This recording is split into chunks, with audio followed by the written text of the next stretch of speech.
And we welcome you inside our Rink-wide Vancouver studio in the lower lobby of the Wall Center Hotel, a special second round preview show. It's all a presentation of the Applewood Auto Group. Jeff Paterson joined, as usual, by Irfaan Gaffar, and we're here to break down the Canucks and the Edmonton Oilers, about 48 hours and change away from game number one. It'll go Wednesday night at Rogers Arena. We know the schedule now. Had to wait until the completion of round one of the playoffs. Canucks advanced on Friday. The Oilers have been sitting around for a while since dispatching the Los Angeles Kings, so both teams should be ready and rested and eager to go, and that sort of describes us here on this preview show with a big special guest coming up in about 10 minutes' time, former captain, former president of the Vancouver Canucks, Trevor Linden. You saw him on the Jumbotron at the Rog in game number 5 against the Predators, so taking in some playoff hockey. We'll get Trevor Linden's thoughts on what he saw in the opening round and get him to set up the Canucks and the Edmonton Oilers. But you can feel it in the market. The buzz is there. It was there through round number 1. And when the Canucks advanced on Friday, we knew that they were headed for a showdown with Connor McDavid, Leon Draisaitl, and the Edmonton Oilers. And it can't get here quickly enough. Now, maybe it can for the Canuck defenders that have to try to keep McDavid and Draisaitl in check. But on paper, a great matchup. The rivalry, the fan bases should be fun on the ice, should be fun off the ice. Really looking forward to the series getting going. No, absolutely. And I think that's the thing. The battle for who is Canada's team now, I guess we can start talking about between the Edmonton Oilers and Vancouver Canucks. But you hit the nail on the head there, Jeff. I mean, it is the battle on the ice that's going to be so good. There's so many stars on both sides of the puck. The coaching battle, obviously, Rink Tocchet, had up for Coach of the Year, and you had a guy that came in halfway through in Knobloch with the Edmonton Oilers that is having some success. The Oilers at one point since mid-November were the best team in hockey. Right. And the Canucks beat them 4 times this season. So albeit 2 in the first week of the regular season. But for me, I mean, I think you got to look at the health of the Vancouver Canucks with the extra couple days off, which is a nice thing, probably a good thing to have. But also the Edmonton Oilers have had some time off as well. You were at practice today at UBC. What'd you see and what'd you hear from a couple of the guys as we lead into game 1 here? Yeah, so today was really the first official day of preparation. Saturday, the Canucks had all kinds of travel issues, some weather kept them on the ground in Nashville. They overnighted after taking care of the Predators, had their fun, run wild on Broadway. Why not celebrate a playoff win? And then the plan was just a travel day home, and it was going to be a long day regardless, but they were hampered by some weather in Tennessee, so they sat on the tarmac for a while. Long day of travel. Sunday was really just a rest and recovery day. They reported to Rogers Arena, did a little bit of media, the coach and some select players. I think a handful of guys went out on the ice. But remember, Pearl Jam is in town, second of 2 shows later on this evening at Rogers Arena. So no ice there today. They were forced out to UBC. And 45-minute practice, everybody on hand and accounted for, including Thatcher Demko, who joined the group after practice and continues his progression, but still a ways away, I think, from suiting up for actual game action. I know that people are wondering, how close is he really? I'm not a doctor, but I can tell you from watching him, still doing just a lot of lateral moves on his feet, not facing any shots at this point, certainly not dealing with traffic and crash creasing and all that kind of stuff that, there are progressions here for him. But for the Canucks, really same old. The same line combinations, same defensive pairings. They only have the one extra forward right now in Neil Zaman. And, this is the life of, and I don't want to call him a black ace because he's been here and played, but he is the extra body up front. So practice finishes, about 45-minute practice. And then the assistant coaches just put Neil Zaman through his paces. Like, this guy doesn't get to play in any games, and his reward is to skate and skate hard after practice. He's probably the most fit guy on the team. He'll be ready to go if he gets the call. But it certainly looks like the Canucks will go with the same 12 forwards, 6 defensemen, and all accounts are Artur Silovs is going to get the game 1 start. But Rink Tocchet continuing to sort of sidestep any questions about his goaltending. But I think we can read the room here. It's going to be the guy that posted a shutout in the elimination game in Nashville. Well, and I think it's his crease until it isn't. Yeah. And if it isn't, there probably is going to be a problem as to a reason why it isn't, whether they're down in the series, whether something terribly went wrong. Obviously, you hope he stays healthy as well. But it's going to be him. And I think that he's earned it, right, Jeff? I think you look at his body of work in a very short sample size in the playoffs. He's calm, he's cool, he's collected. He's made very, very large saves when he's had to. I mean, you look at that game in game 6, that was the goalie game, right? They both played extremely well, and it took kind of a weird play, backdoor pass in front of the net for the Canucks to solve Saros and win that game. But Archer Seelow stood on his head. And, he's a guy that, we've talked about it before and talked about it time and time again. The year that he's the confidence that this kid must be having. You saw the pink shirt with JT Miller, him having fun, guys poking fun at him. It's just a kid that's, it's cliche, but he's really living out his NHL dream right now, playing in the playoffs for the Canucks. Without a doubt. Hey, this special rink-wide playoff preview, round 2 preview, a presentation of the Applewood Auto Group, and they've been terrific to deal with and helping us out and getting us on the road. We were in Nashville. Rink-wide's going to be going to Edmonton as well for games 3 and 4, so we'll be all over this series wherever it's taking place. We're going to be there. Right now at Infinity Langley, you can get a 2024 QX60 lease at 0.99%, up 24 months on all trims, and remember, it's all good at Applewood. All right, let's dive into this series because a lot of Sunday's discussion on social media was, who is the underdog here? Yeah. The Vancouver Canucks win the Pacific Division. They've got home ice in this series, 50 wins, 109 points. They finished ahead of the Oilers. They swept the Oilers in the regular season series. And yet, you know what the Oilers have done? You pointed out since mid-November, took care of Los Angeles handily. Power play absolutely scorching right now. Like even talking about it, you can feel the heat. 9 for 20.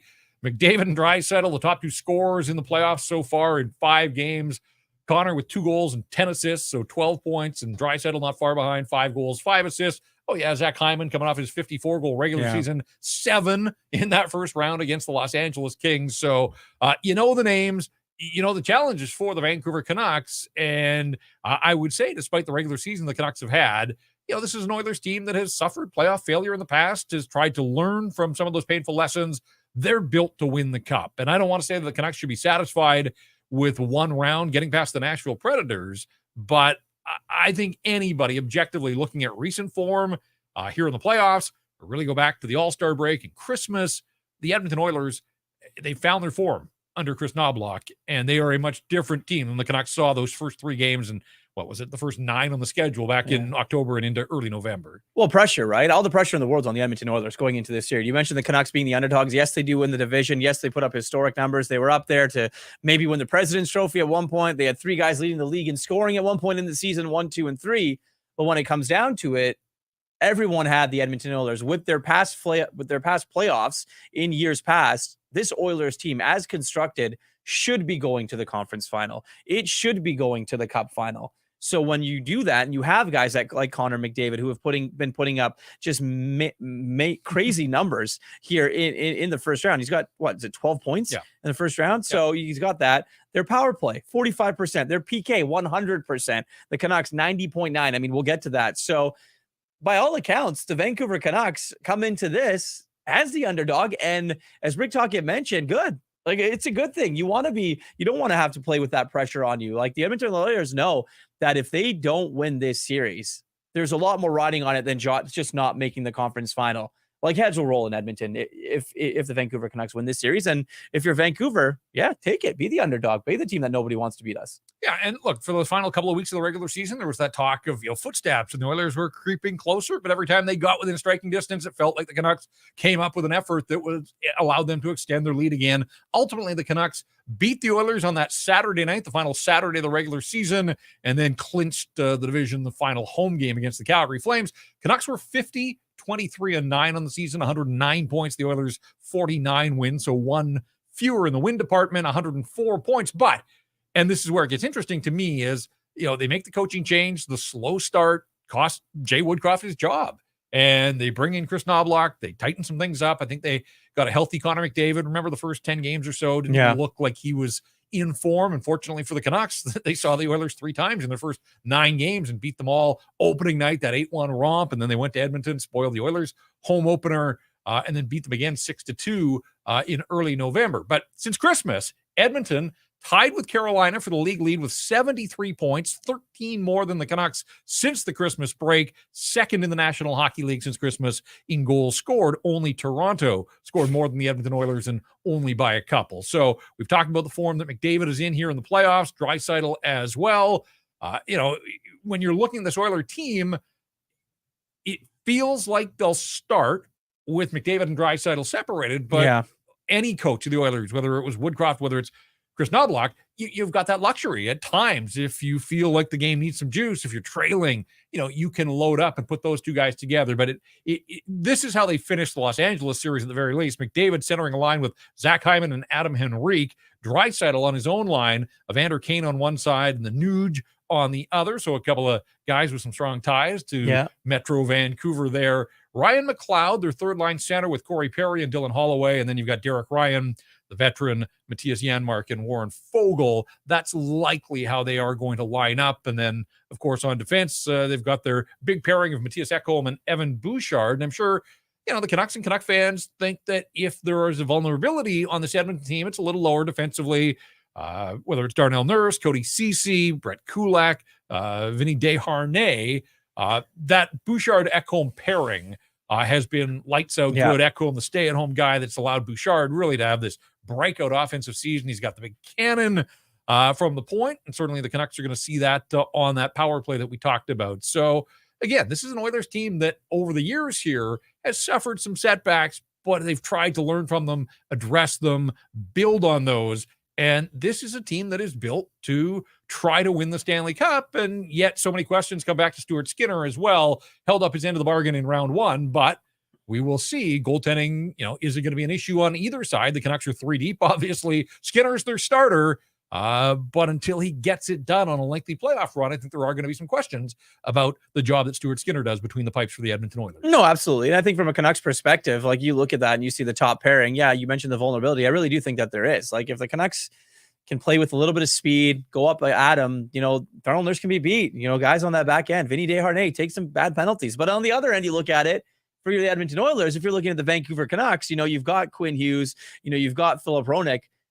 And then you go to Tyler Myers, and then you go to Carson Soucy, and then your third pairing for the Vancouver Canucks of Nikita Zadorov, right? And Ian Cole. So speed kills, right? It's going to see which one of these teams can take advantage of that. So that's why you look at it and then your matchups. This is the chess game, right? They're going to play. Rick Tocchet, obviously in the first 2 games, is going to be able to dictate who he has going up against Connor McDavid. And as much as the talk and might be JT Miller is the guy, it wouldn't put it past me if, Elias Lindholm ended up being that guy. Well, you think of Lindholm and Zadorov were brought in to bolster this team's playoff roster. I think one of the byproducts is these guys know the Edmonton Oilers well from the Battle of Alberta, came out on the wrong end of that playoff matchup a couple of years ago. So is it added motivation? These guys just want to win. I don't think it matters who's on the other side, but certainly both Elias Lindholm and Nikita Zadorov, they have watched a lot of film. They have seen firsthand what Connor McDavid is capable of. And, I think this is the fine line for the Vancouver Canucks is trying to be physical, trying to initiate, trying to walk that fine line of finishing every check, but knowing that if you cross the line, that's trouble's lurking around the corner. Because if you put this Oilers team on the power play again, absolutely dusted the Los Angeles Kings, and we'll see if they're able to do that here in round number 2. No, absolutely. And I think that, special teams is going to play a big battle in it, right? We mentioned the numbers of the power play and the penalty kill. If the Canucks power play can get cooking and, they keep up that high PK rate, things are generally going to go pretty well if you're them. But on the other side of it, you got to try and stop that power play, right? I mean, the Edmonton Oilers just, the way they move that puck has been absolutely dynamic. And honestly, as a hockey fan, I don't care if you're a Vancouver Canucks or anything, it's been fun to watch.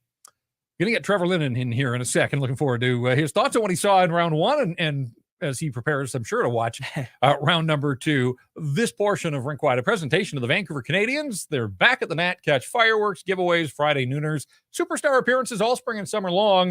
Get your tickets at CanadiansBaseball.com. He was the captain of the Vancouver Canucks. He was the president of the Vancouver Canucks. But as we said, he was a fan there the other night with his son in tow, game number 5. And Trevor Linden joining us here on Rink-Wide Vancouver. Trev, good to see you. Thanks for doing this. Hey, Jeff. Good to be with you, Irf. Yeah, it's good to be with you today.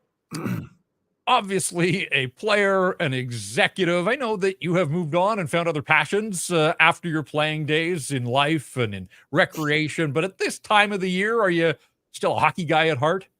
Yeah, I'm a sports guy. I love, it's been, it was a lot of fun just the other night. My son is, backstory, certainly I introduced him to hockey. I didn't need that for me. He wasn't really interested, which I was totally great with because he wants to be a skier. So that's great. But all of a sudden wanted to go to the game. So we he's never been to a game before, so it's kind of his first one, and it was just so much fun. We made that sign the Saturday before, and despite a couple of the letters being backwards and a word spelt wrong, it made it to the rink and on the jumbotron, which I never thought would happen. But it was a lot of fun being there, Jeff. And as you guys are talking about, I mean, something special about playoff hockey. I'm not sure there's any sport that comes close to the competitiveness, the uncertainty of the outcome, and just just how great spring is when teams are chasing the Stanley Cup. It's such an iconic trophy and so difficult to win. So it's a fun time in Vancouver, and for Vancouver fans, it's been a while since we've seen playoff hockey in our home rink. So it's been a lot of fun. You mentioned obviously playoff hockey in spring, and it gets nicer outside. Everyone's getting ready for the games and things of that nature. How much different is this city, Trevor? Because it definitely comes alive. I mean, you've been in here as a player, you've been as an executive, and obviously now as your fan, you're watching these games and going to these games and watching them with your son. How much more alive does this city become when it is playoff time? That's what's cool for me, because I can see just in some of the players' comments, the guys that maybe this is their first time playing in a Canadian city. Maybe they've played here in a, take JT Miller. He's played here for several years, but now he's seeing a totally different side of what hockey is in Canada. And he's going to get, all of them are going to get blown away with the level of intensity and just the passion around this next series. I mean, Edmonton, Vancouver, you can't get much better than that. And so there's going to be a lot of excitement. And I just for the players, I just think of them and just how special this time of year is. I mean, for me, it was always this, my birthday is April 11th, and Masters weekend is right around there, and start of playoffs is right around there, and the weather was getting better, and everything was coming together. So it was a really fun time for me as a player. And as a sports fan, for me, this is a great time of year. You've got, got the NBA, which I watch a lot of. You got NHL playoffs. You got Major League Baseball starting. So it's all good out there if you're a sports fan. I'm just curious, what struck your son about the atmosphere in the building the other night? What were his takeaways?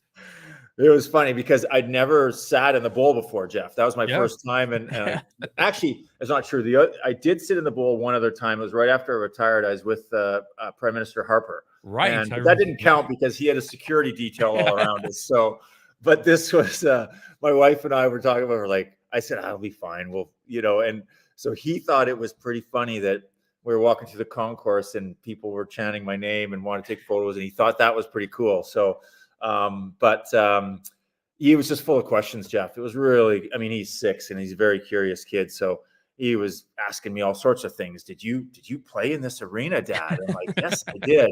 And he goes in and he's like, well, why aren't you playing anymore? Why'd you stop playing? So it was good. It was super fun. We didn't see a win, but that atmosphere in Rogers Arena is pretty special. Were you having any flashbacks at all throughout that series? It reminded me in some ways of the 2007 series against Dallas, where goals were just so hard to come by. Now, goaltending was incredible with Luongo and Marty Turco back then. Yes. But, it's funny, this high-scoring Canucks team for much of the season, and man, did they have to grind, obviously, to get the goals that they needed to win that series. For sure, Jeff, and give them credit. They bought into that's the way we're going to have to win, and I think that shows a lot of maturity on their part, and just shows you the kind of the strength that they were able to play that style of hockey, and that's tough sometimes. It's patient. You got to just wait for your chances. And I thought they were coming back for Game 7. I thought for sure Nashville would win at home there, at least once at home. But give them credit. They stuck with it and played really well in that third period in Game 6 and just grinded it out. And, Brock made a great play. And so they got it done. So, and this next series presents a whole host of other challenges, as you guys were talking about earlier. No, absolutely. That's kind of one of the things that I wanted to ask you. You mentioned, different set of challenges, different team, a team that, before the season, the Edmonton Oilers, everyone has them pegged to be in the Stanley Cup final. And you have this Vancouver Canucks team that kind of came out of nowhere this season, really exceeded everyone's expectations. They're young. Now they've made it through this first round. and they go in. And is it that, Trevor, you don't really have any pressure? It's a young team led by their young captain in a situation where you once were in Quinn Hughes. Yeah, I mean, no, you know what? Just Edmonton's had an interesting season. I mean, Yeah. I thought they were done. I mean, they were so off to such a poor start early on, and I was just like, boy, you get that far behind, it's tough. But they've had, a heck of a second half. Second, 3/4 of the season. So, yeah, and I think just the experience that these guys are gaining, being in a playoff, and I think it's different from the bubble. You can't compare that. I mean, you've got the pressure of opening up at home here. You've got the pressure of, back and forth, different rinks. So it's a different situation than the bubble presented. But yeah, and I think this young Vancouver team, I mean, is certainly, and it's almost like you're playing for free now, right? I mean, you've got through that first round. I mean, I do think that this team, Vancouver's defense could pose some challenges for Edmonton. I mean, they're long, they're rangy, and that's hard to play against, especially when you think about the skill on the other side. But that's a real key to the series. So, and then the whole goaltending thing has been crazy. Who would have thought? Demko goes down after game one, shocked everyone. You think, up, series over, and then the Smith is out, and then now they're, but it's an amazing story, and it's been a lot of fun to be watching. Pretty incredible too, Trevor, that the Canucks have won a playoff series with really next to no contributions from Elias Pettersson, and it has been a struggle. And I just wonder, I don't want you to speak for him, but you knew him a little bit, obviously, as he entered the organization. We've seen what he's done when he's on, but just the player's mentality of, I don't know if you went through this at any point. Most players do at some point where they struggle to find the top of their game. Like, what do you see or what don't you see in Elias Pettersson that he's going to have to figure out here to elevate his game? 100%, Jeff. I mean, watching that game 4, when they came back, they were down 2 and came back, and I was just like, I actually thought Elias played much better in game 5. But for them to have any sort of chance, he's got to be their best player or one of them. And I just don't. And you're going to go through times where you're not feeling it or not seeing it. But for me, Elias just isn't in the fight. And you know what I mean? And let's be honest here. Playoff hockey is about, it's a war. I mean, and you see how some of these guys are approaching. It's an all out battle. And it's not so much about, making plays. It's about just competing and it's just, for me, when I watch Elias, he's just got to get in the fight, and he's capable of that. But that's gonna bring him in and maybe get him going a little bit. But they will not win this series if they don't have him as one of their best players. Yeah, you mentioned that. Obviously, there's been a lot of talk about Elias Pettersson basically since the All-Star break, to be completely honest, and the whole contract thing came out and everyone was all over that. So he really definitely hasn't been himself. But Trevor, if you kind of look at the series, you handicap it a little bit, like the advantage obviously is the Edmonton Oilers with their star power and things like that. But from a Canucks perspective, other than Elias Pettersson, like who are you looking towards to be kind of an X factor here for Vancouver? Yeah, I think it comes down to the big three on, or not the. I'll say they're the big three on the back end. It's Zadorov and Soucy and Myers, and I just think it's how those guys, they can, and I think Vancouver's ability to play team defense, and also Jeff, you touched on it earlier, just discipline. They can't afford to take bad penalties. I mean, there is just no room for any. You're going to take some penalties, absolutely, but you cannot take unnecessary penalties. And the way this team competed and defended in round 1 will serve them well, but they've got to generate more offense as well. I think this series is going to take on a different tone. I mean, than that Nashville, defensive, difficult. So it'll be interesting to see how the series sets up. But they're not going to win without their best players being their best players. That's Brock. That's JT. That's Elias. I thought Garland had a really good series. He's a competitive guy, and that's critical. But and they're going to need the Blugers and the Joshuas, and they're going to need those depth guys, the Lindholms. I mean, you can't just rely on your top guys for everything. You need, and that's the one strength with this Vancouver team. They've got great depth up front. They've got great depth on the back end. and they've all got it's going to be a total team effort. Guys, I'm going to grab a power cord. Give me 1 second. My computer's going to die. I'll be right back.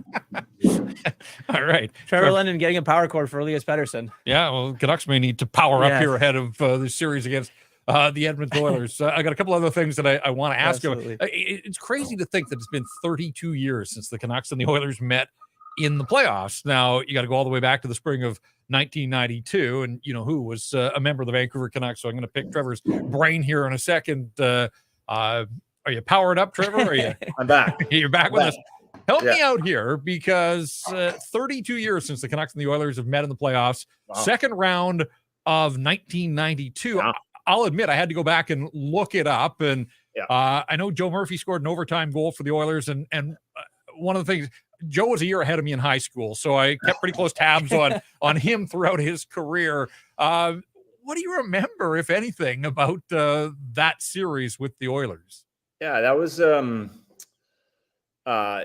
a good lesson, because we had won the old Smythe division. We finished at the top of the Smythe division and got down 3-1 to Winnipeg and got through that, and played an Edmonton team that I guess they won the Stanley Cup in 90, right? So, but still a pretty good team. Had gone through some changes, and we were probably favored to win. We were, so that was as a young player, I was 22 years old, I guess. And you just realize how tough it is to win in the playoffs. And, I think that, for us, it was a pretty big disappointment. We had higher hopes than a second round defeat. But those are the lessons, sometimes the hard lessons you learn as a young player. Do you think that's kind of where the Oilers are in their evolution now, that, if they are to go out early here, there's going to be so many questions? I mean, obviously Toronto's facing all of that same sort of thing, but this is an Oilers team, as Irf said. Like, they've had the playoff failures the last couple of years. They've had some wins, but they haven't had that long run. McDavid, Draisaitl still looking for a championship. Do you think there is some comparison there, just in that they've learned some lessons and they're trying to apply those this year? No question. I think that Connor he's not only a tremendous player, but I think he's a great leader, and I think he's realized, what it takes and how hard it is, and those are lessons you can only you have to learn. I mean, I guess Chicago kind of got away with it because they won early in their maturation as a team, and it happens. But generally speaking, you think of the Wings in the 90s and Stevie Yzerman, everyone wanted him out, to get rid of him because he couldn't win in the playoffs and wasn't a playoff type player. And so I think this, when you look at Edmonton, and your window is short, I think it's shorter now than ever because of, the economics of the game. And you look at how great, Draisaitl and McDavid are, and their time is now. I mean, you've got, and as a player, I think certainly as you get a little bit older as a player, you realize your chances they're so limited. You just need so many things to go right. You need your team to stay healthy. You need some bounces. You need some breaks. You need a little luck. You need to play well. All those things, and it's a war of attrition to get through. To the finals, and it's so I think they understand it. It's going to be interesting to see how they come out and approach it. I think that first round for them was a bit of a walk. I don't think LA really gave them too much pushback, and so it'll be interesting to see what this series looks like. Just one final one for me, Trevor. You mentioned lessons learned for the Vancouver Canucks. You get through that series and you learn that you can do it with 3 different goaltenders, I guess, if you're them. But heading into this next round against the Edmonton Oilers, and Jeff obviously talked about it, and some of the players talked about it, like, these American players haven't played in the Canadian market in the playoffs. So you look at it, and like Quinn Hughes and maybe even not American, but Elias Pettersson going in this building. What lessons can they take from this one heading into this next round? Yeah, I mean, this team has come a long way, Vancouver. I mean, you think about, step back a little bit, like when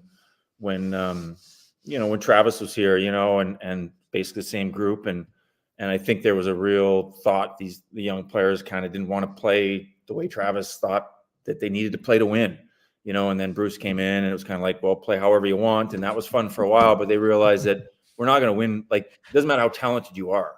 You can have all the talent you want, but if you're not going to play the right way, and do the little things well, you can't win in this game. I don't care how much skill you have. And I think Rick has done such a good job this year of and I think there's two things. The players know, and Rick's delivering the message. And the guys, Quinn and certainly this group has said, hey, if we want to be a good team and win, we got to play the right way. So, I mean, that's lesson number one. And I think that this first round win against Nashville will just reemphasize that, that, hey, you know what, you want to play 0-0 hockey? We'll play 0-0 hockey with you right to the right to the last minute and win it in the last minute. And that's a huge confident building type of win they had, that, you get into playoff hockey and we can win a defensive battle. We're okay with that. We're comfortable in that sort of game. So I don't even think the guys are thinking about their goaltender, and because they haven't had to, you know what I mean? Yeah. I mean, it doesn't matter what guy was in there in the first round. They were fine. And I think they have complete confidence in Sheloffs. And so, I think they got a good taste of the intensity of this market.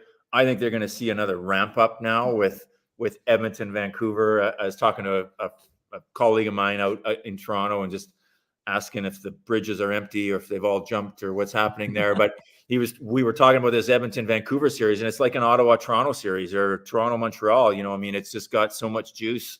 And so fun to have a Canadian matchup. And I think the guys are, they got a taste of it in round one. It's going to be next level here in round two, but give them credit. They've done a hell of a job, and they've really, and I think, Patrick and his group have done a good job because they've got a lot of depth within the organization, and it showed throughout the year, getting contributions throughout the lineup, and they're going to continue to need those contributions.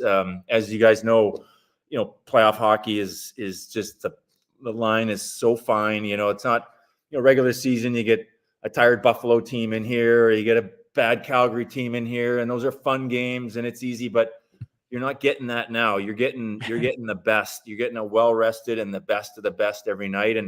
And this group has seen that, and they understand it, and it's going to be fun to see how they handle this next challenge. Well, we know that you're a proud Medicine Hat guy, but hopefully for the next 10 days or whatever, you put that Alberta card away, that you're a Vancouverite through and through here for the next little while. First, better than that, Jeff. Come on. I've been out here longer than I've been in Medicine Hat. I know. So, the first round was fun. Kess back in the building. Brendan Morrison was there. Steamer cranking the siren. Great to see you. Do you think we'll see? Will we see you back there for a game in this round? You never know. We'll see if my boy wants to go again, which I think he probably will. You just might. But I wasn't such good luck there, Jeff. So I'm not sure how welcome I'll be. So we'll see how it goes. Well, hey, great catching up with you. It's always good to talk hockey with you and pick your brain. Thanks so much for stopping by here and helping us set up round number 2. Thanks, Trevor. Thanks, Jeff. Have a good one. Enjoy it. There you go. Trevor Linden, the former captain and the former president of the Vancouver Canucks. Some great insights, some great memories about the lessons learned there in 1992. And again, sort of the tables turned here with this Edmonton team that comes in having learned some of those lessons. And we will see what this Vancouver Canuck team can do to slow them down. It's interesting when you get to talk to someone who's played in these big games, and obviously Trevor Linden playing in the Stanley Cup final and being a member of this organization and such a pillar in community, jerseys in the rafters. The story everyone knows, but we asked him a question, you did, about a player that is very polarizing right now in these playoffs, or not so much. That's Elias Pettersson. And he said he's not in the fight. Dig in. He's got to dig in. And I think that that's something that is very telling, because he's a player that Trevor Linden that's been a part of these big games. And when you can see it, the way that, and it's in someone's games, maybe he's got to do something different. Maybe it's got to lay the boom a little bit, get involved a little bit more. But it's just interesting to hear that kind of perspective from Trevor about a guy that obviously you mentioned, and we know that he was in that organization when Elias Pettersson was drafted. Just want to bring it full circle, because we started talking about practice out at UBC today, and I had mentioned that Thatcher Demko was out there. I had posted a little bit of video as well on my Twitter account. We're just going to show Thatcher Demko going through the motions, at least working his way back, hopefully, to some degree of health. You can see him on the far side of the ice there as practice was winding down. Again, this doesn't look like a guy that is ready to get thrown into the fight, not facing shots at this point. not spending a lot of time down in the butterfly and, puck drills and scrambles and battling through bodies that are crashing in front of him. But, I mean, it's a great sign that he's in full gear. We saw him in Nashville getting in a couple of skates. So, it's promising, but certainly don't get your hopes up. If you see him, hey, he was on the ice with the Canucks. Yeah, there's still a long way to go for Thatcher Demko on this road to recovery. Well, that's the biggest thing. I think that, there's a thought, and it's out there, that maybe late in the series, if it goes 6 or 7, he'd be good enough. But in my honest opinion, and just from talking to some people, it would be good enough to back up. I don't think it'd be good enough to go and make a start. I think this is Archer Shilov's series, and I think that for him, knowing that going in, yes, there's going to be all the noise around him and around Thatcher Demko because he is their number one guy. But right now, and Shilov's won them the series against Nashville Predators, it's going to be his series against the Edmonton Oilers. It's positive vibes that Demko's out there for sure, but when's he really going to practice? A lot of them are going to be optional now. They've got games every other night. He's going to want to get into that in full. And then just the intensity of a playoff game, Jeff. And I know that, the bubble Demko and all of that is going to come into play, but you get bumped around by a guy like Evander Kane in front of the net, take a little jab at your knee. And I know it's gamesmanship and guys, you say sportsmanship, but it's not like that in the playoffs when you're trying to win a Stanley Cup. So I think that when we go and look at it, the longer this series goes, the less likely that Thatcher Demko is going to appear. But stranger things have happened, so we'll just have to wait and see. Another full practice day for the Canucks. They move back downtown into Rogers Arena. The Oilers are going to skate in Edmonton and fly in, so we won't see them on the ice until Wednesday game day, probably an optional for them. So we'll see how teams handle game day, but this much we know, and again, we had to wait for it. But once Dallas took care of Vegas, the schedule for round 2 was out. Wednesday and Friday here in Vancouver, Sunday and Tuesday in Edmonton, and then from there, we'll see how things play out. And again, Rinkwide's going on the road the way we did in round number 1. So, Irf, you'll be here in studio for those road games. I'll be there at Rogers Place and bring you the very latest after games 3 and 4. And, it's funny when you see 23 of 24 ESPN pundits picking the Edmonton Oilers and Ryan Clark, the only one that had the Canucks. I think he had them in 7. Again, it brings us back to this conversation about who's the underdog here. Certainly the ESPN panel, including Mark Messier, picking the Edmonton Oilers. But, it was funny. JT Miller was like, I don't see us as the underdogs. Rick Tocchet was like, no, embrace that. People have been doubting us all season long. Didn't think we'd make the playoffs. Didn't think we'd win a division championship. Didn't think we'd get out of the first round. So kind of interesting to see the differing approaches to being the underdogs, if in fact that is what the Canucks are. But once the puck drops, it's game on. And, if you want to win, there's pressure on anybody that's taking part in this series. But can the Canucks slow McDavid and the Oilers down? Can they stay out of the penalty box and keep that vaunted power play at bay? Just want to set up what's ahead for round number 2. You can see behind me here, we're well stocked with our Four Winds Brewing, and we would recommend that you do as well and support one of our sponsors that come on board here in the playoffs.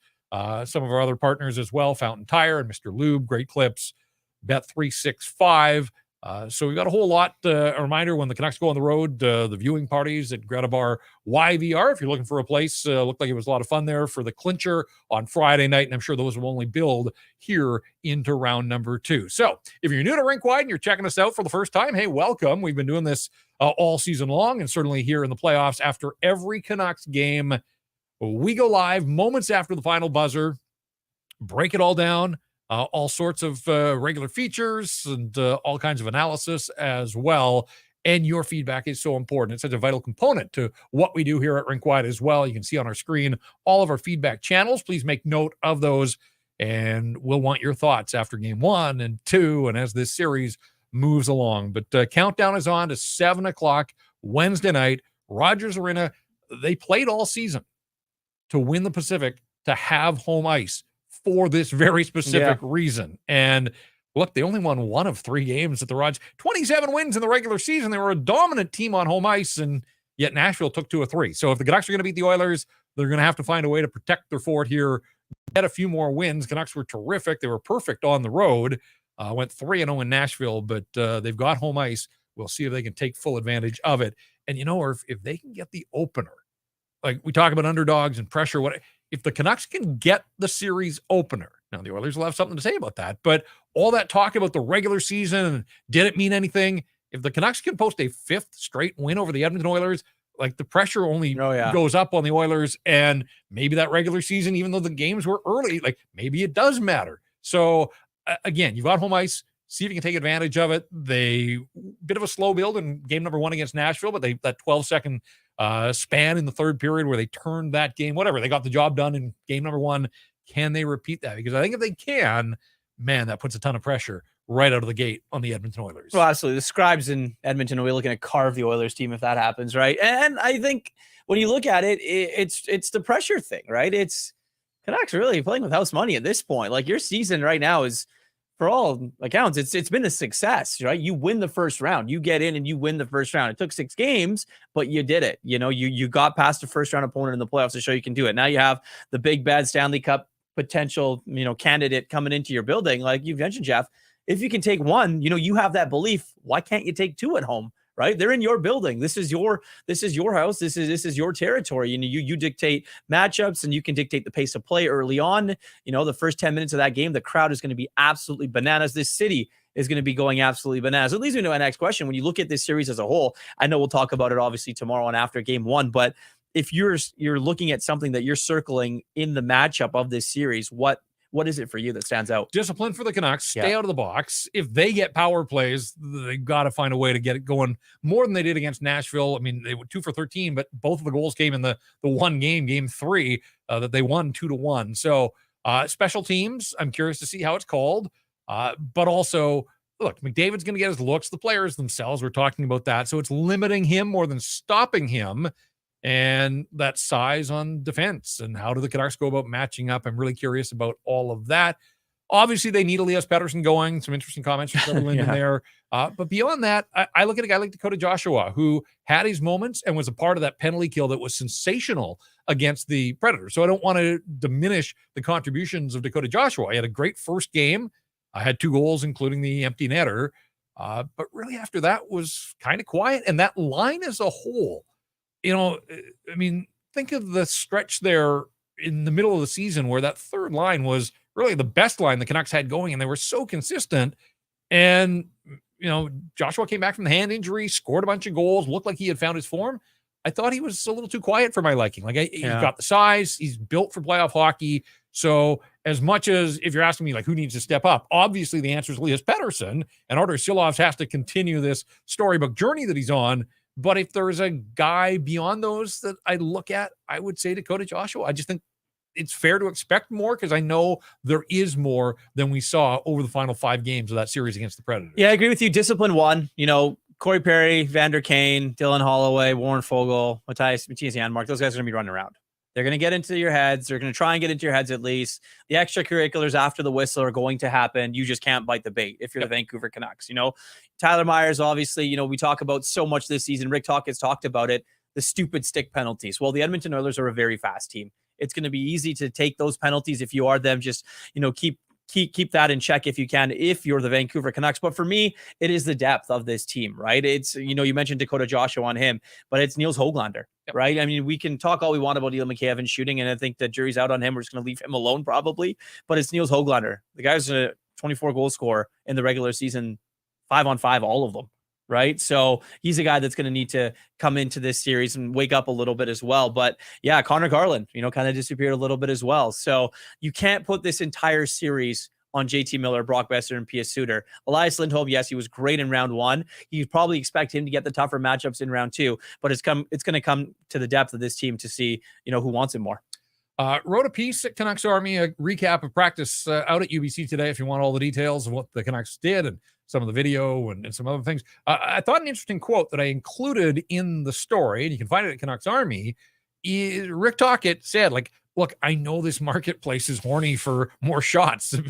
I hear you, he said, but then he went about this idea that the way to stop the Oilers is to control the puck, to have the puck yourself, to force them to defend. And he said, like, I just don't want guys firing the puck high and wide, and then it rims around the boards. And he said, guess what? McDavid skates on. Flying the other way. He said, like, that is the worst thing. He said, I'm not here to, jack the shot clock. This isn't about, winning the shot competition. It's about winning the hockey game. So I thought interesting that, even though the shot totals were low and the Canucks at times struggled to get pucks through to the net, Part of that is by design, that the Canucks want to hold on to the puck. Unfortunately, you can't pass it into the net. I mean, the Sedins used to do that on occasion, but it is going to, look, they beat Nashville with 13 goals. I do think it's going to take a little more offense from the Vancouver Canucks to get the job done against the Edmonton Oilers, but the Canucks are locked in defensively. They love the way that they played. They gave up 2 goals over the final 2 games,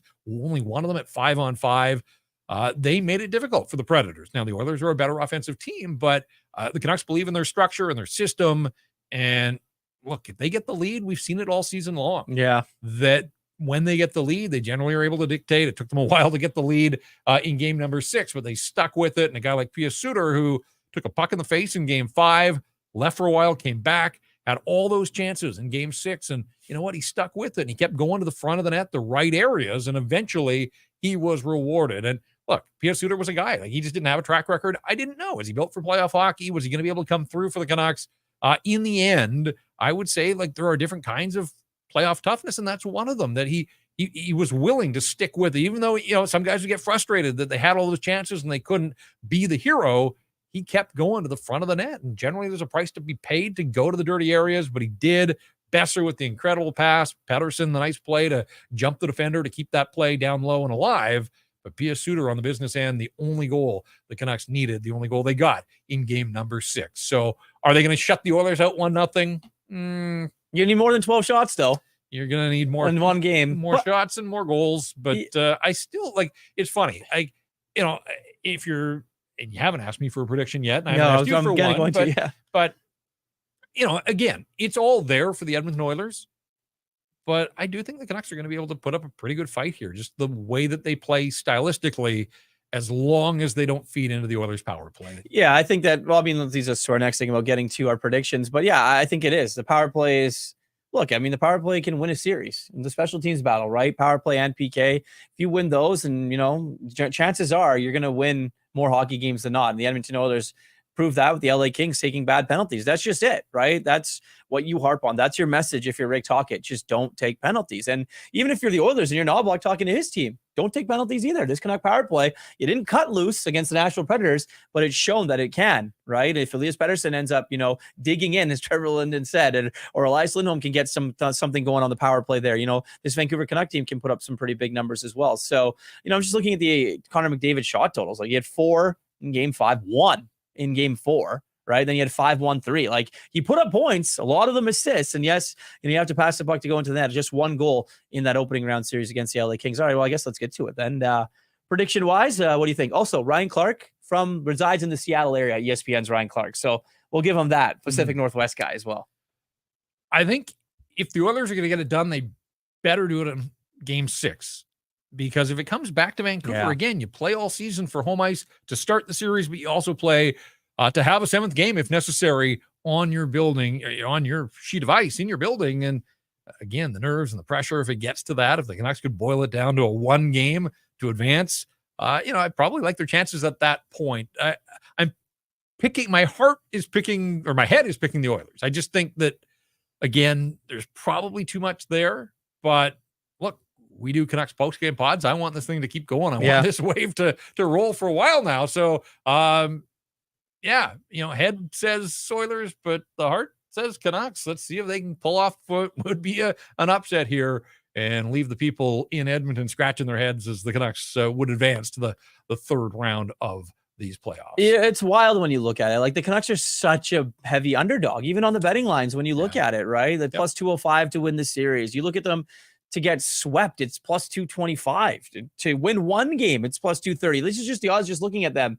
I think the Oilers getting done in 6. I am giving the Canucks a couple of games, so trust me, I want to do this as long as we possibly can as well. I just think the Oilers team itself and how much they have stake is a lot. And for the Vancouver Canucks, I think they're going to walk into a team that is pretty hungry. I think that, you go into Edmonton in that environment as well. And those Oilers fans, it's going to be a lot for some of these guys. You mentioned that they haven't been a part of it and it's something new. So it's going to be interesting to see that the way that they handle that, as well as everything on and off the ice as well. The Edmonton throng of media that is going to be in this building as well in the next couple of days over the next 10 or 12 days or so should be interesting. So I have the Oilers in 6. I picked them to do that, but we'll see what happens.